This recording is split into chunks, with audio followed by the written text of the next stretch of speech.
ações para que cessasse esse verdadeiro genocídio de 50 mil homicídios por ano no Brasil. Então, a pena de morte, se colocada num contexto de dissuasão das pessoas cometerem crimes, eventualmente poderia ser até utilizada. O que tem provocado esse morticínio criminoso no Brasil? Olha, o fato que a quantidade de crimes que tem no Brasil, a violência, a alta violência, está associada basicamente à impunidade.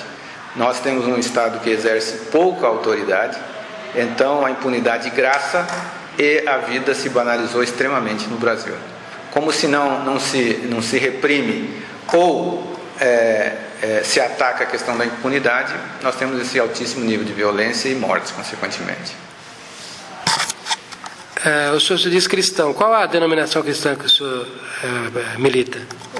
Principalmente a católica. O senhor é favorável ao casamento gay? Olha, a questão do casamento gay, eu entendo que é um assunto, não é um assunto de Estado, é um assunto que deve ser resolvido em termos pessoais. Isso, eu entendo que isso está contemplado na questão dos direitos civis. Isso não é uma questão de Estado. Mas o movimento gay quer, digamos assim, um reconhecimento estatal da sua união civil. Qual é a sua posição sobre isso? Olha, a minha posição sobre isso é que isso deveria ser feito como foi feito recentemente em vários estados americanos, submetido a plebiscito. O senhor concorda com a retirada dos crucifixos das repartições públicas? Me perdoe? O senhor concorda com a retirada dos crucifixos das repartições públicas? Não. O que é que o senhor pensa do desarmamento civil? Também acho que isso está associado à questão das liberdades civis. Sou contra o desarmamento da população. O senhor é favorável à liberação do consumo de drogas? Absolutamente contra. Considero as drogas uma questão, uma epidemia, uma peste que assola o país. O senhor é favorável a cotas raciais? Eu sou favorável, nas universidades eu sou favorável às cotas sociais. Por quê? Primeiro que elas vão proporcionar à população que hoje é contemplada, que é a população dos negros, vai propiciar mais oportunidades do que as cotas raciais, ao contrário dos que defendem as cotas raciais. É melhor, as cotas sociais são melhores, contemplam melhor os interesses dos negros que as cotas raciais. Como seriam feitas as cotas sociais? As cotas sociais eu gosto muito de um mecanismo utilizado pela Unicamp, onde os alunos que vêm das escolas públicas têm um bônus quando é feita a avaliação nos vestibulares.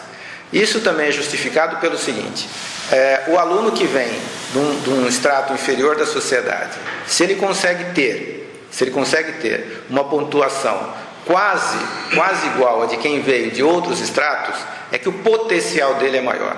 E se tiver que ter um bolsista do Estado, que é como eu chamo quem frequenta a universidade pública, o Estado tem que investir naquele que tem maior potencial e não naquele que aparentemente tem mais conhecimento do momento.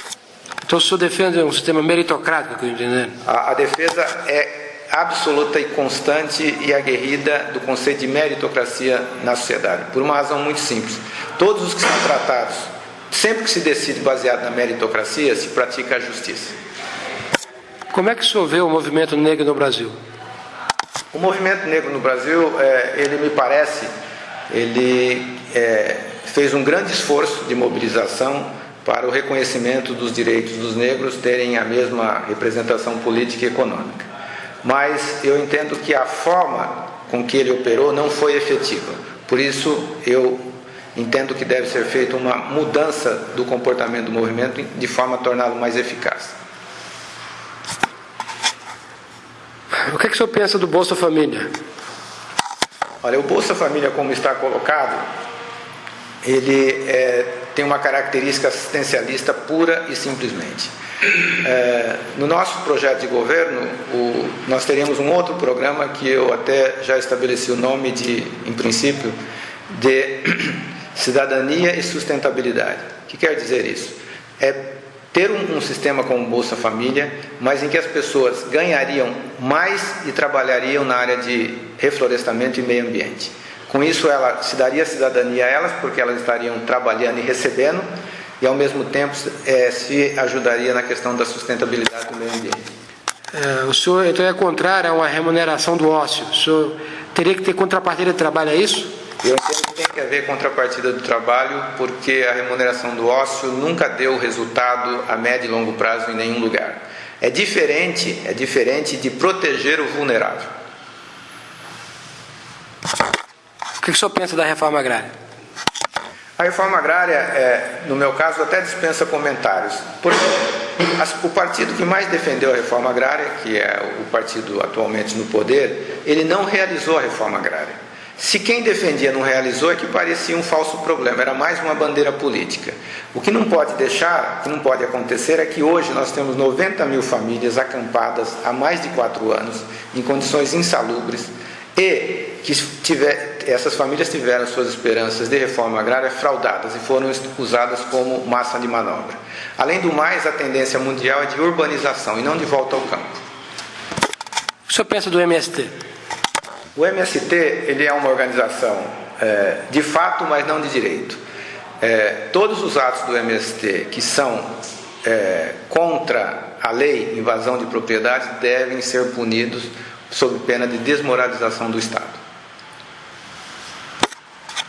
O senhor enxerga o MST como um movimento revolucionário? Olha, eu enxergo o MST como um movimento político que manobra uma determinada bandeira política e se propõe a ser revolucionário, mas não acredito que ele tenha a estrutura para tanto. O que o senhor pensa dos movimentos quilombolas? Olha, os movimentos quilombolas, as áreas que efetivamente estavam com essas pessoas, deve ser feita conforme está na Constituição, né? Provado que eles residiam muito tempo lá, era uma questão de legalização. Volto novamente à questão. O governo atual se diz defensor dos quilombolas. Só que no governo anterior fez aproximadamente 70 assentamentos e no governo atual aproximadamente 10. Me parece também que abandonaram. Quando se abandona algo que se defendia, é porque aquilo só era uma bandeira política. Na verdade, não se acreditava naquilo. O que o senhor pensa da revisão da lei da anistia que o Programa Nacional dos Direitos Humanos está propondo agora? Absolutamente contra, não há necessidade. A lei de anistia ela veio e resolveu uma questão que existia à época. Então, voltar ao passado, revolver rancores, não leva o país a nada. O momento é de pensar e ir para frente. Qual é o seu programa para a segurança pública? A segurança pública no Brasil, ela passa primeiro por uma readequação do sistema. O primeiro aspecto dela é a unificação das polícias. Porque nós somos um país que temos muitos policiais e pouco policiamento. Então, unindo as duas estruturas, nós iríamos dar racionalidade a elas e, ao mesmo tempo, nós iríamos reduzir os custos que poderiam ser eventualmente aplicados na remuneração dos policiais, que é claramente insuficiente. Especialistas apontam que a Polícia Civil está muito exposta à corrupção e a Polícia Militar menos. O que o senhor pensa disso? Olha, pela própria característica de atuação, a Polícia Civil está mais exposta à questão da corrupção. A forma de resolver isso, na minha opinião, seria, primeiro, criminalizar toda a cadeia de comando. Isso quer dizer o seguinte: se um policial civil comete um crime, tem que responsabilizar também o superior dele. Primeiro ponto. Segundo ponto,